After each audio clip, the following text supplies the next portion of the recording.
My guest today on the Woodend Barn podcast is Gary Innes. Now, Gary's the accordionist with a Gaelic English language band called Manran. And Gary, you're getting a lot of attention at the moment, or rather the band, that is. What's up? What's going on? Yeah, well, it's been very, very good the last couple of months. What we did was we released a single called La Ma, which is the Gaelic words for a good day or a fine day. And our aim was to try and be the first band of the 21st century to get a Gaelic song into the UK Top 40. What sort of response have you had to the single? Well, what happened was when we released it, obviously with the UK Top 40, you've got to do it within 1 week of the release. So we got number 1 in the UK singer-songwriter charts, number 6 in the Scottish charts, and number 6 in the Radio 1 indie charts, which was a bit strange and surreal, to be honest, especially with it being a Gaelic song and pretty much nothing to do with indie music. But obviously we'll take it in, and we're very, very pleased and happy at all the response we got with it. Absolutely right. I mean, you're not going to turn it down, are you? No. Definitely not. Definitely not. Now, look, there's loads of stuff to find out about your band. I've had a look at your website, and there's some really fascinating stuff about the individuals, how you all came together, and all that stuff. But we're not going to talk about that.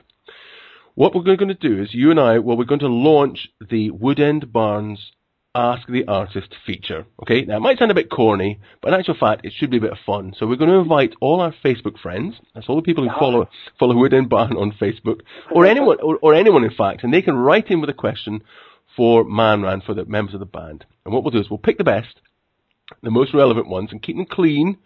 And we'll get you back on the podcast, and anyone else from the band who wants to join in, and then we'll get you to answer them. So how does that sound to you?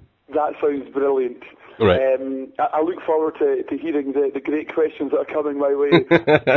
Well, see, of course, you never know what happens on Facebook, because Facebook is global. It's got, 500 million members, so you just never know what will come out. You never know, that's right. You just never know. That's right. So what I'd like to do just now is let's put that stuff about the band to one side, and let's just focus on this media attention that you've been getting. I had a look at your website. You've been on STV. Just run through some of the highlights that you've had over the past couple of months. Well, we've had, as you touched on, we've had STV, we've had Radio Scotland, Radio Clyde, Real Radio.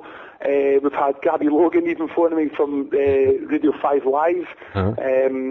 Literally, once the single came out, it was just incredible, the support we got. All the national papers from the Sun, the Daily Record, all kind of I suppose Highlands and the kind of Press and Journal and Herald, the Scotsman. Every single paper picked up on this. It was the front page of the BBC Scotland website. It was also the front page, I think, for 30-something minutes of the BBC UK website. Wow. And for the BBC World online website, it was for 3 minutes and some X amount of seconds. It was the front page, and then it gets bumped on with something else. But, literally, when this came out, the place went crazy for it. And so do you feel that you've had a taste of stardom? Do you get £5 off your first supper? Oh, no, not even close. One thing, we are all professional musicians, right. So we all do this for a living anyway, and we have been doing it with other bands for many years, for some of us. We are kind of used to some of the perks that come with being a traditional musician, but it's not even close to what we can all imagine that an artist that is currently or usually in the UK Top 40 and touring kind of gets. So, yes, we had lots of fun. We met some really nice people and had a load of laughs with it, but just as quickly as it went in, as quickly as people, at the kind of higher level forget about it. So we'll just keep plugging away, and we have an album coming out in June, so we'll have that. In fact, Bankery, the way it's looking just now, hopefully will be our first actual gig with the album, if everything goes to plan. Nice. Which will be very exciting as well. Well, that's good for Bankery. I'm glad to hear that. Yeah. So let's wrap this up. You're bringing the band Manran to Woodend Barn on the 18th of June, but you're going to come back on the podcast in the coming weeks, and you're going to attempt to answer some of the questions that the public wants to know about the band. So Gary Innes, for the moment, thank you very much indeed for joining us. Thank you very much indeed.